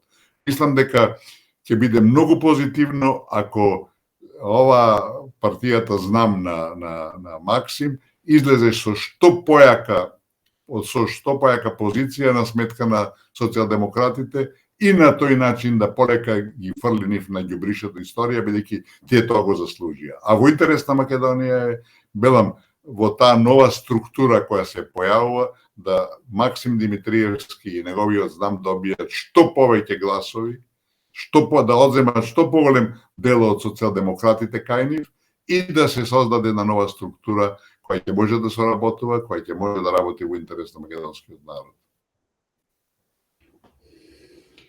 Милошовски вчера вечер кажа дека во нивната изборна програма, која ќе ја промовираат утре, бил вметнат покрај другото и ставот, односно предлогот за решавање на проблемите со уставните измени, меѓу другото и она за одложено дејство и одложена примена. Се уште точно не знаеме какви се формулациите поврзани со оваа тема, но сепак оваа негова изјава го наговестува она што подолго време се бараше од јавноста. Пред да го поставам прашањето, да го чуеме прилогот. Порносно оние политички обременување на процесот кои што беа превземени од сегашната влада, а во однос на барањата од соседна Бугарија, ние во програмата и официјално ќе го наведеме нашиот предлог за одложено дејство и одложена примена на било кое барање поврзано со македонскиот устав. Односно, ВМРО-ДПМН ќе вложи максимални напори доколку постои интерес во рамките на Европската унија процесот на продолжување да продолжи, и тоа е во интерес на соседните држави земји членки на Европската унија, тоа што се бара од Македонија за да го направи патот до ЕУ поизвесен, наместо да се бара на почетокот на преговорите и потоа да имаме неизвестност за втора, трета или пета блокада, да се помести на крајот од преговорите. Така ние би биле мотивирани да стигнеме побрзо до Копенхашките критериуми, Бугарија би била мотивирана да не блокира наместо тоа да не поддржи, а Европската унија би имала еден посигурен партнер кој што ќе сака да стане членка. Господине Николски, како гледате на ваквата најава на господинот Антонио Милошовски? Видите, дека не го видиме текстот кој ќе го формулира околу тоа прашање, тешко е да се коментира. Во секој случај, ние пред малку и објаснивме подетално, еве само да повториме кусо, дека или новата власт ќе ги промени причините и ќе ги исфрли причините за за ова наше дередже, а тоа е протоколот, како што рековме, и договорот и првиот протокол со Бугарија, или ќе мора да го менува уставот. Знаете, ставот и на Брисел, и на Вашингтон, и на Париз, и на Бон, на Берлин е кристално јасен. Нема продолжување или почнување де факто, не се почнати преговорите без промена на уставот. Ако не го исфрлиме тој јадот од раце, нема преговори. Остануваме изолирани на некој начин, разбирате. Така да предизвикот за ВМРО ќе биде суштински, а не сум сигурен колку се тие свесни за тоа. Ако не ги променат причините за оваа наша катастрофа, ќе мора да го променат уставот. И не може се чека тогаш на крајот од преговорите, разбирате. На крајот од преговорите и така мора се менува уставот, нели така, кој ќе биде Македонија пред влез во Унијата. Меѓутоа, јас реков и ќе повторам. Ви прочитав и вас што значи во таа преговарачка рамка, разбирате.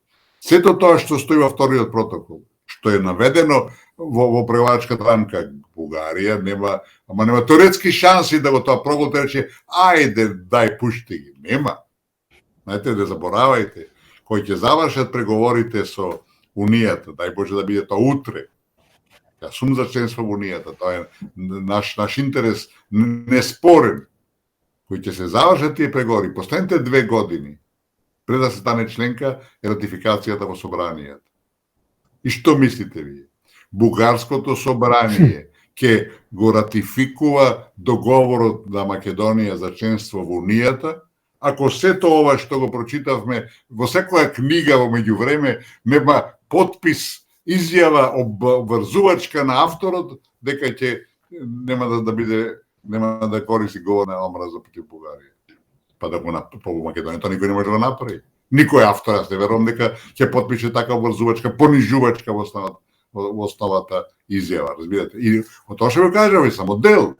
Па ви не знаете какви се работи. Меѓу другото, во тој протокол вели, све се сведува на комисијата за историски прашања. Све. Значи, таа комисија што ќе каже, така ќе одиме понатак. И Бугарија јасно каже, или ќе прифатите и Гоце Делчев и све дека се бугари, или дека сте ви од 44 година, и нема напредок во Унијата. Тоа го кажа, толку пати го повторија да треба си глупи, слепи и неми и како сакате да не го разбереш. Не може да не го разбереш. И тие на крај што мислите ќе пуштат да влеземе со македонски јазик, со македонски идентитет? Никогаш. Тоа истото собрание кое донесе резолуција, односно декларација донесе, која е проширена из цел свет дека нема македонци, нема македонски јазик, до 44-та година сме биле сите бугари, и тоа е став кој тоа собрание нема никогаш да промени. А тоа истото собрание треба да не стане на членка како македонци, како македонски јазик, па да не бидеме наивни, разбирате. Така да, ВМРО-то се наоѓа во невиден предизвик.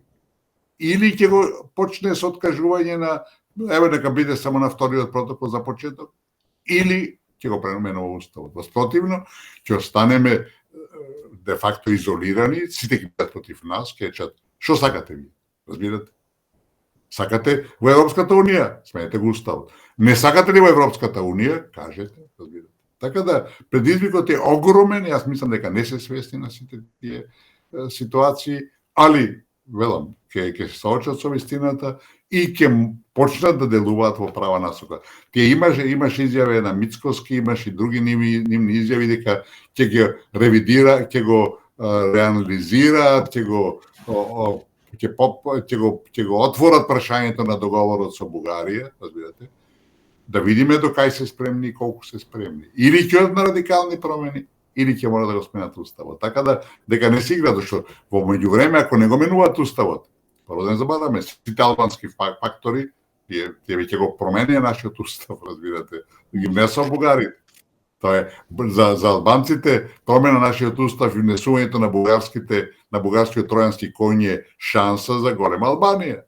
Тоа е исчекор, невиден, рамен на цепувањето на Косово од Србија, речиси, разбирате. Тие се сите единствени околу тоа. И ќе поставуваат и ултиматуми. Народот сака во Европската унија, и ако биде утре ВМРО-то проблем што не одиме напред во Европската унија, народот ќе се врти против нив, разбирате. Така да тоа е магепсан круг. Или ќе го играш и орото и ќе води сметка да не се вртиш во магепсан круг, или ќе си пропаѓаш продолу. Ние сме овде големи оптимисти, ми се чини дека ВМРО далеко отиде со она нивно, не попуштаме никако влегување под нивни ултиматуми, дека ќе не правиме, назад нема враќање, ако се вратат назад, отиде партијата за секојаш, отиде и Македонија. Видите, тоа не е спорно. Меѓутоа, едното е тоа, а другото е причината. Ако не, знаете, медицински, ако не го решиш, не речиш причината за болките, ти можеш да земеш колку сакаш, лекови да ја намалиш болката, проблемот не е решен. И прашање само кога тоа ќе експлодира и ќе се одидеш јабана. Така да, ова медицински кажано е, или ќе го решат проблемот, ако не одат на откажување на вториот протокол. За минимум, разбирате. А продолжат вака, никаде нема да стигнат. За жал. Велам, тоа е предизвикот со кој се соочува. Ми се чини дека ќе го одложат. Да видиме. Оптимистам дека ќе го избришат вториот протокол, а ми се чини дека и првиот. Ќе ги снема протоколите. Ај Боже, ако е така, веќе сме во права насока. Па паѓа преговарачката рамка, паѓа ултиматума за промена на уставот и можеме да почнеме. Без тоа, и то велам да не забораваме. Европската унија најверојатно никогаш нема да се шири како до сега со равноправни членки. Тие веќе формираа втора лига и таа втора лига ќе биде и за нас, и за Украина, и за Молдова, и за сите балкански земји, останатите. Разбирате? Така да се разбереме. Бидејќи нема Европска унија во класичен случај, на класичен начин како до сега, многу веројатно тоа. И ако има проширување ќе биде за 15 на 20 години, а тоа е далечна вистина, далечна иднина. Значи, во тој период ти можеш да направиш сите промени, драматични, неопходни, неизбежни, за да тргнеш напред. Вака, Македонија никаде нема да стигне. Господине Никовски, ви благодариме за учеството во Македонски корени, причини задоволство како и секогаш. Ви посекуваме убаво време, убав викенд, пријатно до слушање и секако се гледаме скоро. Секое добро до вас. Задоволството беше мое, велам, се што кажавме е една, можеби, негативна слика на нашето општество, што е реално, за жал. Ние сме во еден ќорсокак, во еден тунел без излез. Меѓутоа, Македончето и песмата претходно која ја пуштите пред да почнеме разговорот, која вели никој не може да не сотре, и тоа е факт. Никој не е сотрал. И да може да не сотрат, би не сотрале одамна. Меѓутоа, ние сме да не сме ги и песмата на Петре М. Андреевски беше изволнена, разбирате. Така да, ние сме неуништивливи, али зависи дали ќе се бориме. Катастрофата наша беше што до сега, последниве 6-7 години, Македонија не се бореше. Македонија све голташе, све прифаќаше и затоа ни трија сол на глава цело време и не газеа. Меѓутоа, новата власт, и тоа не е спорно, не може да се во никој случај да се доведе во прашање дека ВМРО ќе се бори. Тие за националните и патриотски чувства беа секојаш на врвот од во државата и тоа сигурно ќе продолжи. И ќе се борат сигурно машки да излеземе од овој ќорсокак. Меѓутоа, велам, предизвикот е огромен, Македонија ќе успе, ама мораме да се бориме и да бидеме спремни дека тоа нема да биде лесно, али победата ќе биде наша на крајот од денот. Уште еднаш голема благодарност, се остануваме во контакт, се гледаме за многу скоро. Поздрав на сите. Поздрав. Довидување.